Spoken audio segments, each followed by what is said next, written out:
예, 안녕하십니까, 회원님들. 오늘 3회에 걸쳐서 또 이렇게 특별한 시간을 지금 시리즈로 이어가고 있습니다. 지금 이 자리에 지금 아주 사회적으로 또 이 사회의 미래를 또 선도할 수 있는 영향력 있는 분들이 와 계시고요. 오늘 더욱 특별한 자리인 것 같습니다. 예, 오늘도 지금 지난 2회에 걸쳐서 동아사이언스에 실린 이 기사 내용에 대해서 답변을 드리고자 합니다. 저희 회원님이 특별히 주문하셔가지고 지금 이 시리즈로 지금 진행하고 있는데, 우리 한국인 최초로 미국 물리학회장으로 선출된 김영기 교수가 미래 세대에 이런 주문을 했죠. 표준 모형이 풀지 못한 입자 물리의 비밀을 풀어주세요. 말하자면 표준 모형, 힉스 입자 이론으로도 풀지 못한 우주의 진실을 밝혀달라. 미래 세대가 이런 당부를 했죠. 그것이 동아사이언스에 실렸고 저희 회원님이 원장님이라면 이 답변을 하실 것 같다고 저한테 이제 부탁을 했습니다. 그래서 지금 오늘 3회에 걸쳐서 이 방송을 진행하고 있습니다. 그래서 1회에서는 이 답이 어디 있느냐?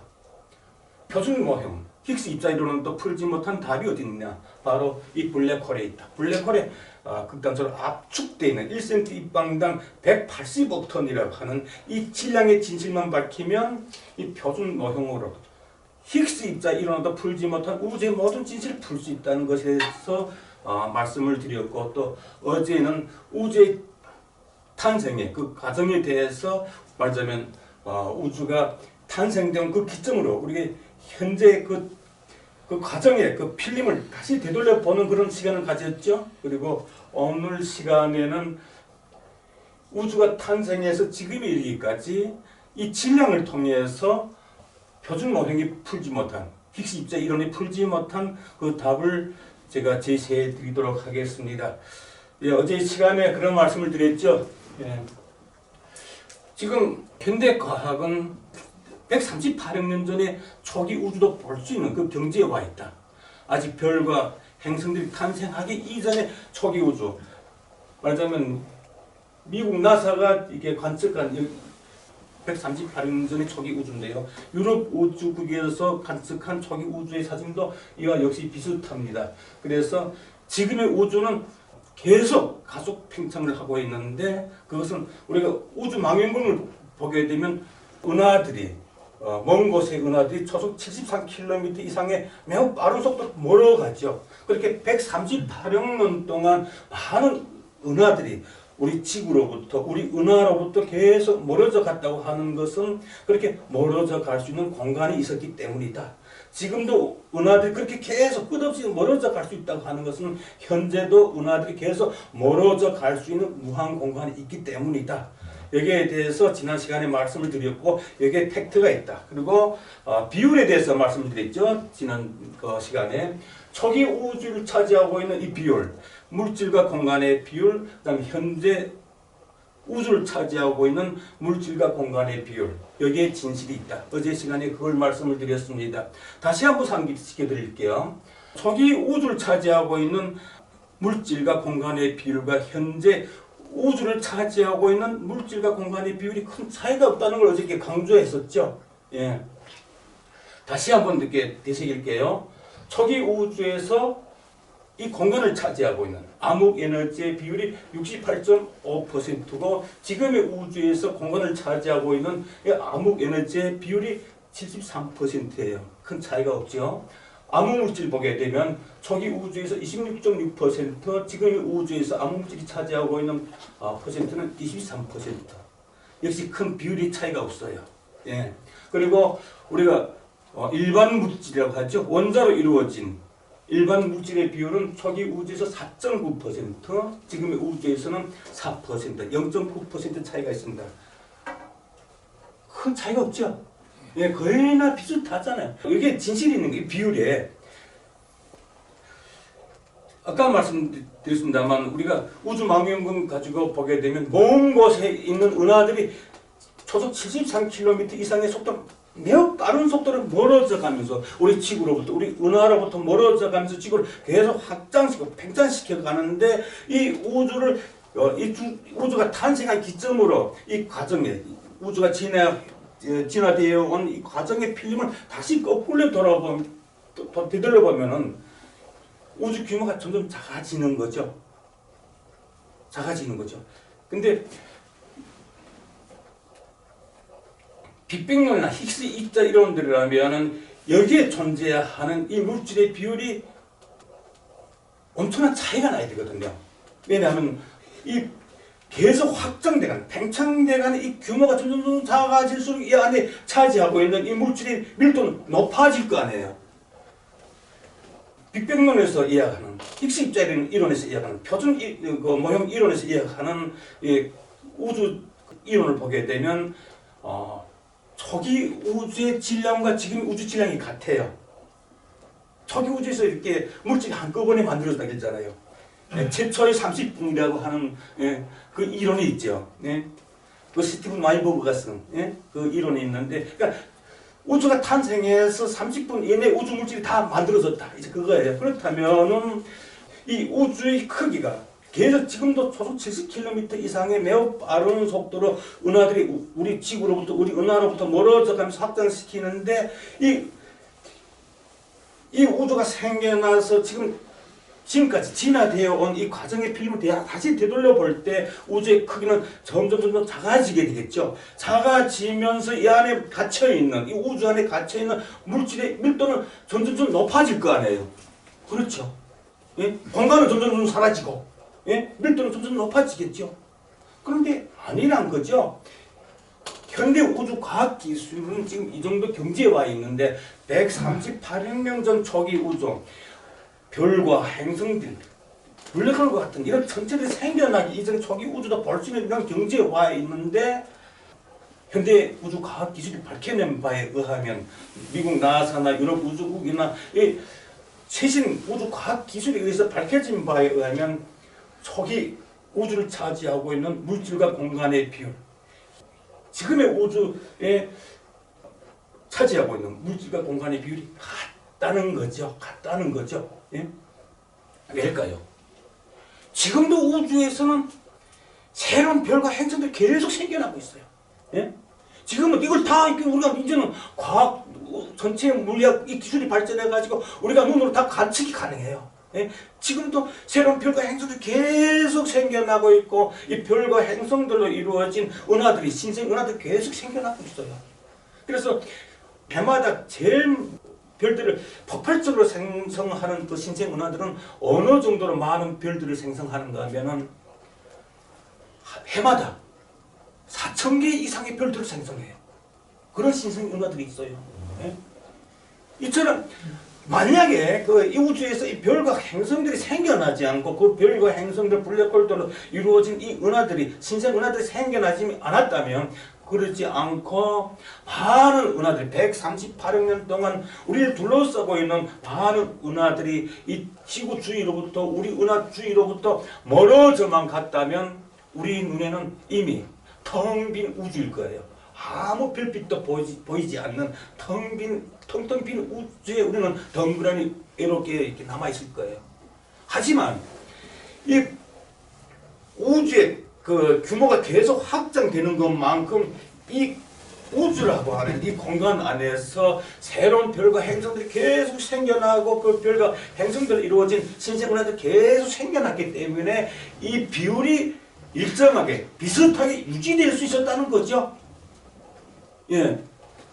자, 이 초기 우주에서 원자로 이루어진 일반 물질의 비율이 4.9%예요. 지금 이 우주에서 차지하고 있는 이 별과 행성들, 그다음에 블랙홀도 다 포함되겠지만, 그리고 이걸 성간 성운이 있고 또 성간 먼지가 있는데, 이 통틀어서 원자로 이루어진 일반 물질이 차지하고 있는 이 비율은 4%예요.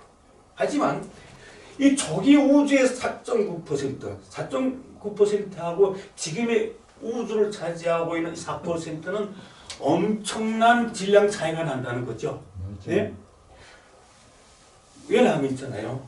우리 은하에 우주에 수천억 개 은하들이 존재하는데, 우리 태양계가 속한, 우리 지구가 속한 우리 은하에 한 3천억 개 정도의 별이 있고, 그리고 300억 개 정도의 행성이 있고, 1억 개 정도의 블랙홀들이 있어요. 이런 은하들이 우주에는 수천억 개가 있는데 이 초기 우주의 이 크기가 우리 은하보다 작았을 때가 있었다는 거죠. 빅뱅론에서는 바늘구멍보다도 작은 한 점이 꽝 하고 폭발해서 오늘의 우주만큼 커졌다 그랬잖아요. 예? 그러니까 초기 우주, 아직 별과 행성들이 생겨나기 이전의 이 초기 우주는 우리 은하, 우주에는 수천억 개 은하들이 존재하는데 우리 은하 하나보다 작았을 때가 있었다. 예? 그래서 초기 우주를 차지하고 있는 4.9% 일반 물질 질량과 지금의 우주의 4%를 차지하고 있는 일반 물질 질량은 수천억 배 차이가 있는 거예요. 예? 여기에는 이렇게 그냥 이렇게 원소들로만 이루어져 있어요. 대부분이 수소로 이루어져 있어요. 솜같이 가벼운. 예? 보게 되면 좀 더 확대해서 보게 되면 이제 이 고온이 발생하는 중력에 의해서 이 성운이 밀집되면서 고온이 발생하는 이런 지역들이 보여요. 그래서 지금 작게 보여서 그런데 그러니까 수소는 원소들 중에서 가장 가볍잖아요. 그러니까 별과 행성들이 아직 생겨나기 이전에 이 초기 우주는 가장 가벼운 수소로 대부분 이루어져 있다는 거죠. 그러니까 여기서 예를 들게요. 지금 여기 보이죠? 이 나무 저울에 병이 두 개의 병이 있는데 이 큰 병에 들어가 있는 여기 간장이에요. 제가 이걸 설명하기 위해서 실제로 이 병에다 간장을 부어놓고 이렇게 만든 거예요. 이미지를. 이 큰 병에 들어가 있는 간장이 4%예요. 그런데 작은 병에 들어가 있는 간장은 0.9% 더 높아요. 예? 그러니까 이 비율이 크다고 해서 무거운 질량이 되는 건 아니라는 걸 지금 말씀드리는 거예요. 예? 그래서 초기 우주, 아직 별과 행성들이 생겨나기 이전에 이 초기 우주와 지금의 우주, 예? 수천억 개 은하가 존재하는 지금의 우주 이 규모도 크기, 이 규모도 수천억 배 차이가 있지만 이 우주를 차지하고 있는 물질의 질량도 수천억 배 차이가 있다는 거죠. 이게 팩트예요. 그렇다면은 이 질량이 어디서 생겨났느냐? 우리는 이런 보편적 질문을 하게 되죠. 보편적 상식을 가지고 이 질량이 도대체 어디서 생겨났느냐? 내가 아까 말씀드렸잖아요. 현대 우주과학은 지금 우주의 100% 관측할 수 있는 경지에 와 있어요. 하지만 이 빅뱅론, 표준 모형, 이 히그스 입자 이론은 우주의 4%밖에 못 봐요. 우주 4%밖에 못 봐요. 마치 우리가 이렇게 그 우물 안에 개구리가 볼 수 있는 우주란 동전만한 하늘이 전부예요. 예? 그렇게 빅뱅론과 히그스 입자론, 이 표준 모형 이론에 세뇌된 학자들이 볼 수 있는 우주는 겨우 4%밖에 안 된다는 거죠. 그러니까 그 사람들이 그 세뇌에서 벗어나서 그 세뇌의 우물에서 벗어 바깥에 나와야 이 우주의 100%를 관측할 수 있는 거예요. 그래서 우주에는 지금 관측할 수 있는 그 우주 망원경이 가시광선으로 볼 수 있는 우주 망원경하고 또 가시광선에서 볼 수 없는 게 그 전파 망원경이 있어요. 이 전파 망원경 가지고 가시광선에서 유관상에서 보이지 않는 것까지 다 보이거든요. 전파 망원경 가지고. 그래서 전파 망원경을 가지고 보게 되면은 이렇게 별들이 생성되는 이 은하들 주변에서 수소가 생성되는 게 이렇게 보여요. 네? 보여요. 그래서 우주에는 이렇게 생긴 라선 형이 있고, 예? 우리 은하도 태양계가 속한 우리 은하도 이 라선 은하에 속하는데 그리고 아직 어떤 은하의 그 형식을 갖추지 못한 귤규칙 이런 은하가 있어요. 신생은하 이런 은하에서는 많은 별들이 생성되죠. 많은 별들이 생성되고 또 우리 은하 같이 이제 나이 먹어서 좀 이렇게 늙어버린 은하들은 별들을 많이 생성 못 하거든요. 그리고 이걸 타원 은하라고 하는데 타원 은하 같이 이 궤도가 이게 닫혀버리게 되면은 궤도가 닫힌 은하를 타원 은하라고 하는데 이게 궤도가 닫힌 은하에서는 수소가 생성이 안 돼요. 전파 망원경 가지고 보면 보여요. 우주에서 별이라고 하는 것은 확산 성운에서 탄생해요. 안 들어져요. 거기서. 확산 성운이라고 하는 것은 수소가 생성되는 이런 수소가 생성되면서 막 확산이 돼요. 초속 73km, 초속 17km 이상 그 정도로 매우 빠른 속도로 이렇게 확산이 되는 그런 확산 성운에서 별들이 생성되는 거죠. 이런 것들이 전파망령을 가지고 다 보인다는 거죠. 하지만 이런 표준 모형 이론, 그리고 힉스 입자 이론, 빅뱅론에 세뇌된 사람들은 이걸 관측하면서도 이 도대체 뭐지? 자기네 세뇌되어 있는 빅뱅론들이라면 이거 우주에서 수소가 생성돼서는 안 되는데, 이거 그냥 아이러니한 거예요. 근데 이걸 증명할 수 있는 이런 관측 자료들은 너무 많아요. 제가 말씀드렸잖아요.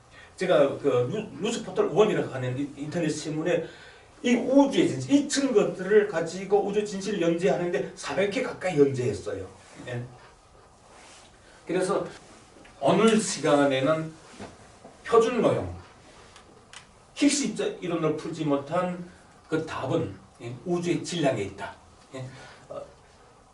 1회 방송에서는 그 답이 블랙홀에 압축되어 있는 그 질량의 진실을 밝히면 이 답을 알 수가 있다고 말씀드렸는데요. 그리고 2회, 어제 방송에서는 초기 우주의 비율과 지금의 우주 비율, 여기에 그 답이 있다. 그걸 말씀드렸고, 오늘은 이 질량의 진실에 그 답이 있다. 그래서 지금도 우주에서는 이 수소가 폭발적으로 생성되면서, 수소가 처음에 생성될 때는 중성수소예요. 이 별들이 생성되고 은하를 둘러싸고 많은 별들이 이 수소가 폭발적으로 생성이 되는데, 수소가 처음에 생성이 될 때는 이게 전기성을 띠질 않아요. 중성수소가 생성이 되거든요. 그러면서 이제 이온화되면서 여기에서 별들이 생성이 되고 이제 그러는 거죠. 그러면서 별들이 생성되는 과정에서 중력에 의해서 원자의 재구성이 일어나면서 이렇게 중수소, 삼중수소 또 생겨나고 또 핵융합을 통해 또 헬륨이 생겨나고 그런데 그러니까 이 수소라고 하는 것은 물질의 원조예요. 원자들에서 1번이잖아요. 그러니까 물질의 이렇게 조상이 수소 원자예요. 그래서 우리가 보고 있는 우주 만물은 이 수소 원자들이 결합하며 더해진 결과로 나타난 거예요. 그래서 2개의 수소가 결합하면 헬륨이 되고 8개의 수소가 결합하면 산소가 되고 26개의 수소가 결합하면 철이 되잖아요. 그래서 우리가 보고 있는 우리 삼란만상 이 우주 만물은 수소 원자들이 결합하며 더해진 결과로 나타난 것인데 이 수소는 지금도 우주에서 폭발적으로 생성되고 있는데 이것은 단지 어떤 빅뱅론이나 표준 모형 같이 또 힉스 입자 이론 같이 추상적 이런 자기 주장을 위한 이론이 아니라 전파 망원경 가지고 관측하면 볼 수 있는 우주의 진실이라는 거죠. 오늘은 여기까지 말씀드리고 다음 방송에서는 여기 지금 김기영 그 박사가 교수가 김영희 박사가 암흑 물질의 비밀도 밝혀달라고 주문을 했는데 다음 시간에는 여기에 대해서 이 진실에 대해서 제가 이렇게 많은 물리적 증거를 가지고 밝히도록 하겠습니다. 전국에서 이렇게 오늘 귀한 분들 오셨는데 너무 지루하지 않았는지 모르겠습니다. 오늘 여기까지 하겠습니다. 감사합니다.